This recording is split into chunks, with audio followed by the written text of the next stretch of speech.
바람마저 잠든 충청남도 읍내의 여름 오후, 김영수 도인은 낡은 평상에 앉아 하염없이 먼 산을 바라보고 있었다. 72년생의 주름이 깊게 팬 얼굴에는 평생 교직에 몸담았던 고집스러움과 함께 5년 전 아내를 떠나보낸 뒤 찾아온 깊은 적막감이 서려 있었다. 읍내의 시간은 느리게 흘렀다. 기와를 얹은 오래된 주택들, 녹슨 철대문, 가끔 지나가는 경운기 소리만이 그의 외로움을 더욱 짙게 만들 뿐이었다. 평생 국어교사로 살아온 그는 정년 퇴임 후 세상과의 연결고리가 뚝 끊어진 기분이었다. 서울에서 바쁘게 살아가는 딸 민지는 한 달에 한두 번 안부 전화를 걸어오는 것이 전부였다. 아빠, 식사는 잘 챙겨 드시죠? 외롭다고 너무 집에만 계시지 마시고 노인정도 좀 나가시고 그래요. 딸의 목소리에는 늘 미안함과 걱정이 묻어났지만 그 말들이 텅 빈 집의 공기를 채워주지는 못했다. 어느 날 민지가 새 스마트폰을 사들고 내려왔다. 아빠, 세상이 얼마나 좋아졌는데요. 이걸로 손주들 얼굴도 매일 보고 친구분들이랑 연락도 하세요. 김노인은 복잡한 기계가 영 탐탁지 않았지만 딸의 성화에 못 이겨 더듬더듬 사용법을 익히기 시작했다. 돋보기를 쓰고 작은 화면을 들여다보는 것은 고역이었지만 손주들의 재롱을 영상으로 보는 것은 잠시나마 시름을 잊게 해주었다. 며칠 뒤 노인정에서 만난 박노인이 신기한 것을 알려주었다. 영수 친구, 이거 한번 해봐. 황혼의 친구라고 우리 같은 늙은이들끼리 얘기도 하고 친구도 사귀는 앱이야. 나도 이걸로 말벗 하나 만들었잖아. 박노인은 의기양양하게 자신의 스마트폰 화면을 보여주었다. 김노인은 반신반의했지만 믿져야 본전이라는 생각에 앱을 설치했다. 며칠간 앱을 둘러보기만 하던 그에게 메시지 하나가 도착했다. 발신인은 박소희라는 이름의 여성이었다. 프로필 사진 속 그녀는 40대 후반쯤으로 보이는 지적이고 청순한 인상의 미인이었다. 자신을 필리핀에서 의료 봉사를 하는 의사라고 소개하는 글에는 따뜻함이 묻어났다. 선생님의 프로필을 보고 깊은 인상을 받았습니다. 외람되지만 좋은 친구가 될 수 있을까 하여 용기를 내어봅니다. 김노인의 마른 가슴에 오랜만에 작은 파문이 일었다. 그는 떨리는 손으로 답장을 썼다. 부족한 늙은이에게 먼저 말을 걸어주시니 감사합니다. 저야말로 영광입니다. 그날 이후 김영수 노인의 일상은 달라졌다. 아침에 눈을 뜨면 가장 먼저 스마트폰을 확인했고 박소희로부터 온 메시지는 하루를 시작하는 활력소가 되었다. 그녀는 김노인의 말에 귀 기울여 주었고 그의 교직 시절 이야기를 존경심을 담아 들어주었다. 아내와의 추억을 이야기할 때는 함께 슬퍼해 주었고 그의 외로움을 누구보다 잘 이해해 주는 듯했다. 선생님 같은 분을 이제야 알게 된 것이 안타까울 정도예요. 선생님의 지혜와 따뜻함이 제게 큰 힘이 됩니다. 그녀의 메시지는 꿀처럼 달콤했다. 김노인은 수십 년 만에 누군가에게 진심으로 인정받고 이해받는다는 느낌을 받았다. 그는 그녀에게 시를 써서 보내기도 했고 그녀는 아름다운 풍경 사진을 보내오며 화답했다. 관계가 깊어지면서 박소희는 영상통화를 제안했다. 선생님 목소리만 듣는 것으론 아쉬워서요. 얼굴을 뵙고 이야기 나누고 싶어요. 김노인은 망설였다. 늙고 초라한 자신의 모습을 보여주고 싶지 않았다. 하지만 그녀의 간곡한 부탁에 결국 수락했다. 화면에 나타난 박소희의 모습은 사진보다 더 아름다웠다. 그녀는 하얀 의사가운을 입고 있었고 배경으로는 열악해 보이는 진료실 풍경이 비쳤다. 그녀는 상냥하게 웃으며 김노인의 안부를 물었다. 선생님, 정말 인자해 보이세요. 화면으로 뵈니 더 좋네요. 김노인은 어색하게 웃으며 답했다. 그런데 어딘가 이상했다. 그녀의 입 모양과 목소리가 미묘하게 어긋나는 것 같기도 하고 눈빛이 어딘가 부자연스러워 보였다. 하지만 그는 이내 고개를 저었다. 늙어서 눈이 침침해서 그런 게지. 인터넷 연결이 좋지 않을 수도 있고. 그는 애써 의심을 지우고 그녀와의 대화에 집중했다. 그녀는 필리핀의 열악한 의료 환경에 대해 이야기하며 눈시울을 붉히기도 했다. 이곳 아이들은 기본적인 약품조차 없어서 안타까운 죽음을 맞이하곤 해요. 매일 밤 그 아이들을 위해 기도합니다. 그녀의 말은 김노인의 가슴을 아프게 했다. 평생 남을 돕는 일에 헌신하는 그녀가 존경스러웠다. 며칠 뒤 박소희는 조심스럽게 부탁을 해왔다. 선생님, 정말 죄송하지만 혹시 작은 도움을 주실 수 있을까요? 당장 말라리아 약품이 필요한 아이가 있는데 병원 지원금이 끊겨서요. 큰 돈은 아니고 10만 원 정도만. 김노인은 망설이지 않았다. 그는 즉시 은행으로 달려가 돈을 붙였다. 박소희는 눈물까지 글썽이며 고맙다는 메시지를 보내왔다. 선생님은 제게 천사 같아요. 이 은혜는 평생 잊지 않겠습니다. 그 후로도 그녀의 작은 부탁은 몇 차례 더 이어졌다. 의료 장비 수리비, 긴급 환자 이송비 등 명목은 다양했지만 액수는 크지 않았다. 김노인은 기꺼이 그녀를 도왔다.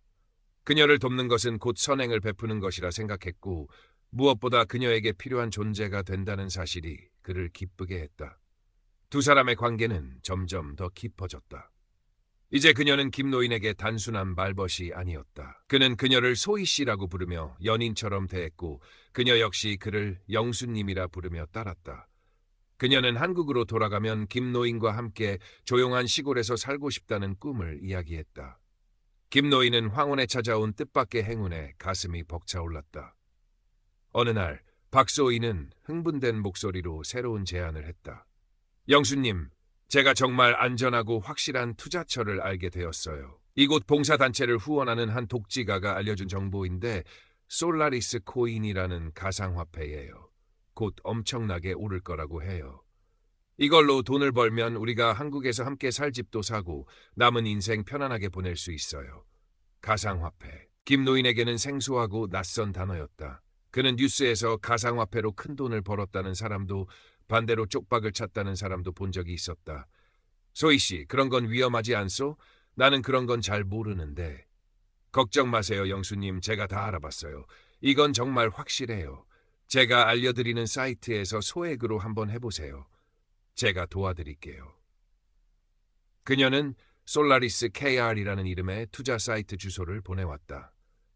사이트는 매우 전문적으로 보였고 실시간으로 변동하는 그래프와 함께 놀라운 수익률을 보여주고 있었다. 김노인은 망설였지만 박소희의 설득과 우리의 미래라는 달콤한 말에 결국 넘어가고 말았다. 그는 그녀가 알려주는 대로 퇴직금 일부인 500만 원을 투자했다. 놀랍게도 며칠 뒤 투자금은 600만 원으로 불어나 있었다. 김노인은 반신반의하며 출금을 요청했고 다음 날 그의 통장에는 실제로 100만 원의 수익금이 입금되었다. 거봐요, 영수님. 제가 말씀드렸잖아요. 이건 기회예요. 김노인의 의심은 눈 녹듯 사라졌다. 그는 박소희를 완전히 신뢰하게 되었다. 그는 남은 퇴직금 전부를 투자했고 투자금은 눈덩이처럼 불어나는 듯 보였다. 사이트의 숫자는 매일같이 치솟았고 김노인은 마치 꿈을 꾸는 것 같았다. 박소희는 더 큰 투자를 부추겼다. 영수님, 지금이 마지막 기회예요. 곧 큰 호재가 있어서 몇 배는 더 오를 거예요. 더 투자하면 우리는 정말 부자가 될 수 있어요. 김노인은 이미 모든 퇴직금을 쏟아부은 상태였다. 하지만 그는 욕심을 멈출 수 없었다. 그는 딸 민지 몰래 평생 살아온 집을 담보로 은행에서 1억 원을 대출받았다. 은행 창구 직원이 의심스러운 눈초리로 용도를 물었을 때 그는 딸 사업 자금을 좀 보태주려고라고 둘러댔다. 그는 대출금 전액을 솔라리스 KR 사이트에 입금했다. 그의 계좌에는 이제 수억 원의 돈이 찍혀 있었다. 그는 박소희와 함께 보낼 행복한 노후를 상상하며 미소 지었다. 한편 서울에 사는 딸 민지는 아버지의 변화가 이상했다. 아버지는 전화를 걸면 늘 스마트폰만 들여다보고 있었고 가끔씩 값비싼 건강식품이나 옷을 샀다며 자랑하기도 했다. 그러던 어느 날 우편함에서 아버지 집을 담보로 한 대출 서류를 우연히 발견했다. 가슴이 철렁 내려앉은 민지는 곧장 시골집으로 달려갔다. 아빠, 이게 다 뭐예요? 1억 원 대출이라니 대체 무슨 일이세요? 김노인은 당황했지만 이내 표정을 감추고 완강히 부인했다. 네가 신경 쓸 일 아니다.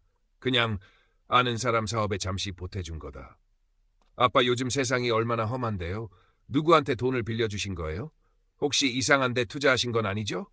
제가 들었는데 요즘 노인들 상대로 사기치는 사람들이 그렇게 많대요. 시끄럽다. 내가 했냐?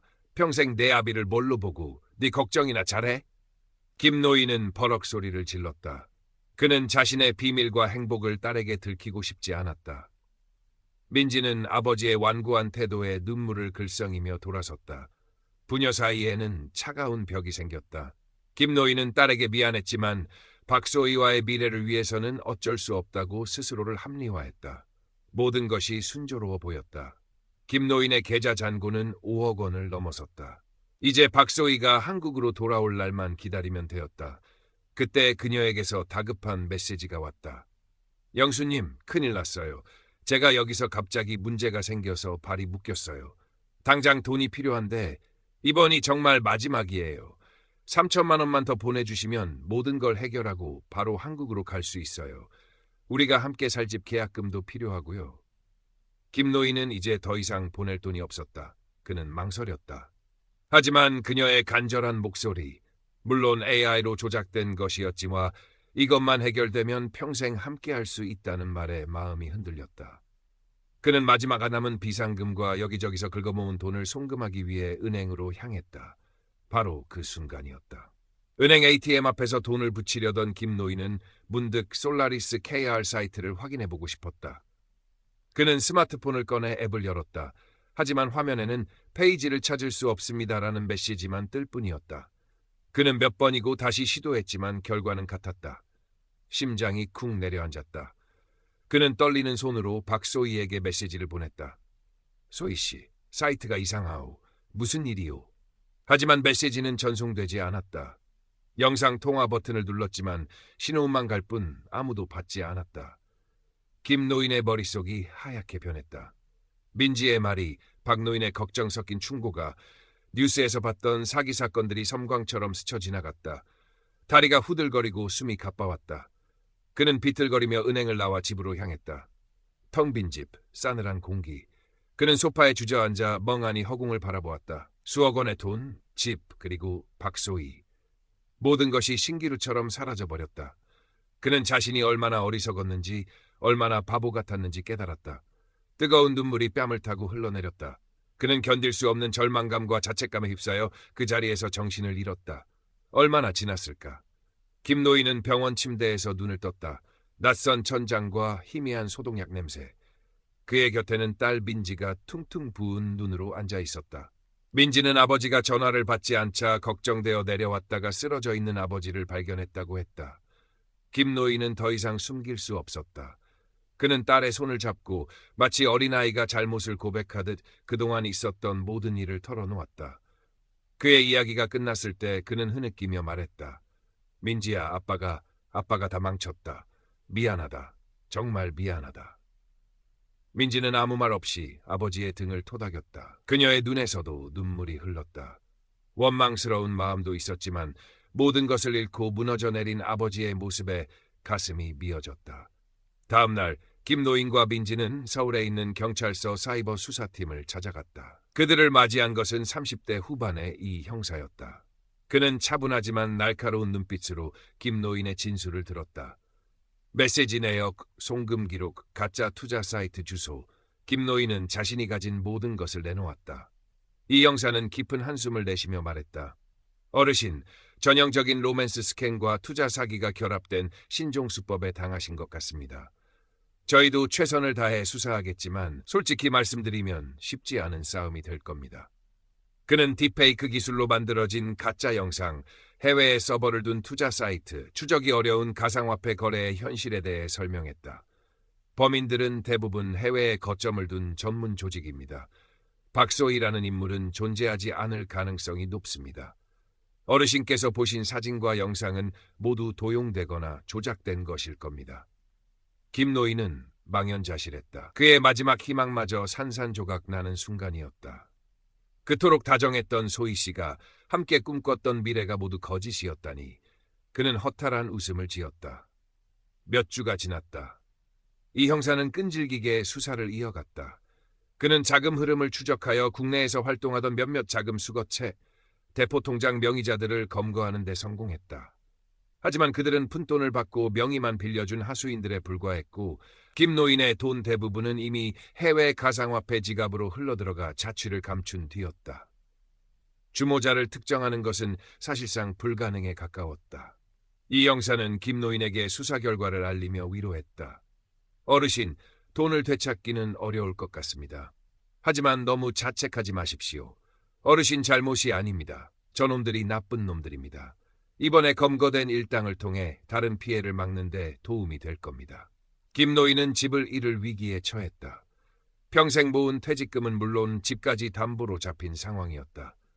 민지는 아버지를 서울 자신의 집으로 모시려 했지만 김 노인은 고개를 저었다.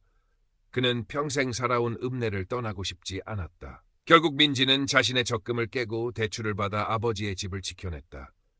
김 노인은 깊은 무력감과 우울증에 시달렸다. 그는 방 안에 틀어박혀 식사도 거르고 잠만 잤다. 모든 것이 부질없게 느껴졌다. 하지만 민지는 포기하지 않았다. 그녀는 매주 주말마다 시골집을 찾아 아버지를 돌봤고 억지로라도 밖으로 이끌어내 산책을 시켰다. 아빠 힘내세요. 돈은 다시 벌면 돼요.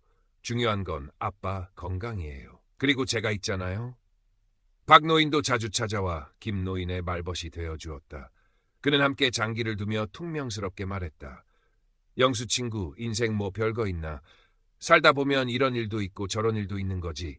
그래도 밥은 먹어야 살 거 아닌가. 얼른 기운 차리게. 시간이 약이었을까. 김 노인은 아주 조금씩, 아주 천천히 기력을 되찾기 시작했다. 그는 민지와 함께 동네를 산책했고 박노인과 장기를 두며 웃음을 되찾았다. 그는 여전히 박소희의 배신에 가슴 아파했고 잃어버린 돈을 생각하면 잠을 설쳤지만 더 이상 과거에 얽매여 있지는 않기로 했다. 어느 날 오후 김 노인은 노인정 게시판에 붙은 신종 금융사기주의 포스터를 물끄러미 바라보고 있었다. 그때 한 노인이 다가와 스마트폰을 내밀며 물었다. 김 선생, 나 이것 좀 알려주게. 자꾸 이상한 문자가 와서 말이야. 김 노인은 잠시 망설였다. 스마트폰을 보는 것조차 지긋지긋했다. 하지만 그는 이내 노인의 스마트폰을 받아들었다. 그리고 그는 자신이 겪었던 끔찍한 경험을 떠올리며 차분하지만 힘있는 목소리로 말했다. 어르신, 이건 스미싱이라는 겁니다. 절대 누르시면 안 돼요. 그리고 혹시 모르는 사람이 돈을 보내라고 하면 그게 누구든 어떤 이유든 절대 보내시면 안 됩니다. 절대요. 그의 목소리에는 깊은 상처에서 우러나온 진심이 담겨 있었다. 김 노인은 아직 완전히 회복되지 않았다. 그의 황혼은 여전히 그림자에 가려져 있었다. 하지만 그는 이제 그 그림자 속에서 작은 등불 하나를 밝히기 시작했다. 더 이상 자신과 같은 피해자가 나오지 않기를 바라며 그는 세상과 다시 소통할 용기를 내고 있었다. 읍내의 시간은 여전히 느리게 흘렀지만 이제 그의 시간은 더 이상 멈춰 있지 않았다.